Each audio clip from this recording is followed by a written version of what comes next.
Sir, हमारे मंत्री शिवराज सिंह चौहान जी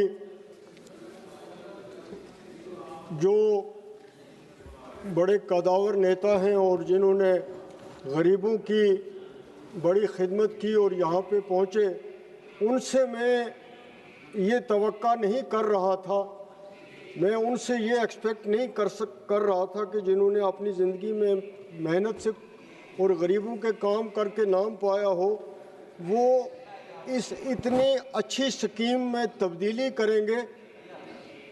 और जहां आपकी हुकूमत ने आयुष्मान भारत जैसा हेल्थ के मामले में स्कीम लाई, डायरेक्ट ट्रांसफ़र स्कीम लाई, किसान के उसमें बैंक अकाउंट में पैसा डाला, वहाँ जो आपने वो अच्छे काम किए, इस काम से आपके उन कामों पे भी असर पड़ेगा।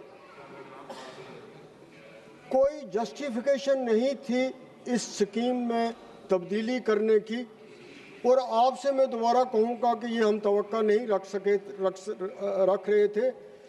और इसका नाम जो आपने मनरेगा का चेंज किया, इसकी तो बिल्कुल ही कोई जस्टिफिकेशन नहीं थी, क्योंकि ये महात्मा गांधी के नाम से जुड़ा हुआ था, जिसको पूरी दुनिया जानती है। और जानती है किस बात के लिए जानती है? इंसानियत के लिए जानती है, हिंदुस्तान की आज़ादी के लिए जानती है, गरीब परवरी के लिए जानती है।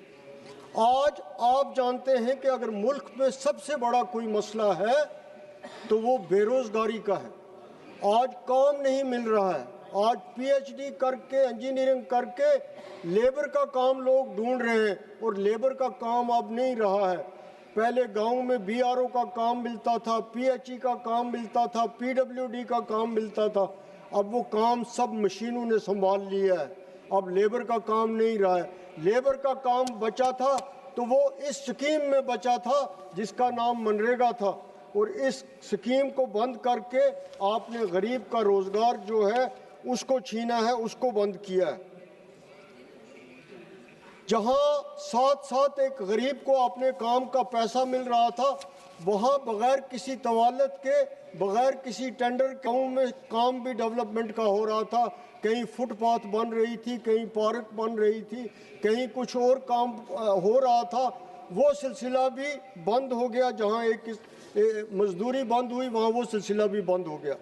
इसी तरह मैं एक और चीज़ कहूँगा कि जो आपने कहा कि 40% अब स्टेट्स दे देंगी या हमारी यूटी में 10% दे देंगी, तो ये हो गया इस स्कीम को और ज़्यादा डिफंक्ट करना। स्टेट्स का हाल आपको आगे ही पता है। यूटीज़ के पास मुलाजमों को तनख्वाह देने के लिए पैसा नहीं है, ठेकेदारों की बिल वहाँ पड़ी हुई है। हमारे जम्मू कश्मीर में मंत्री साहब आप जानते हैं कि नरेगा की कितनी मनरेगा की पेमेंट्स बंद हैं, कितनी लेबर पेमेंट, सर मैं 2 मिनट लूँगा, रोज़गार लेबर पेमेंट कितनी बंद हैं। लोगों करोड़ों रुपए वहाँ लोगों के बकाया हैं, और लोग हर दरवाजे पर होते हैं, हर मेंबर पार्लियामेंट के पास होते हैं। वहाँ हाल वो है, और ऊपर से ये कन्फ्यूजन पढ़ के आपको और डिफ़िकल्टीज़ आने वाली हैं, और गरीब के लिए डिफ़िकल्टीज़ आने वाली हैं। इसलिए इसको देखने की ज़रूरत है। जहाँ तक आप एक मिनट, जहाँ तक आप ये कह रहे हैं कि हमने 100 से 120 दिन बढ़ाया, वहाँ मुझे बताइए कब 100 दिन का भी मिला? अगर एवरेज पिछली इस प्रोग्राम की आप देखेंगे तो कभी भी 60 या 80 दिन से ज़्यादा ये काम लोगों को नहीं मिला। इसलिए मैं ये कहता हूँ कि आप मेहरबानी करके, ये गरीबों के लिए प्रोग्राम था, बेरोजगारों के लिए प्रोग्राम था, जिनके लिए कोई और रोजगार का सहारा नहीं था, लेबर का काम नहीं था, उनकी सारी उम्मीदें इस स्कीम के साथ वाबस्ता थी। मेरी आपसे ये अपील है कि आप इस कानून को वापस कीजिए, ये एंटी पुअर है। धन्यवाद।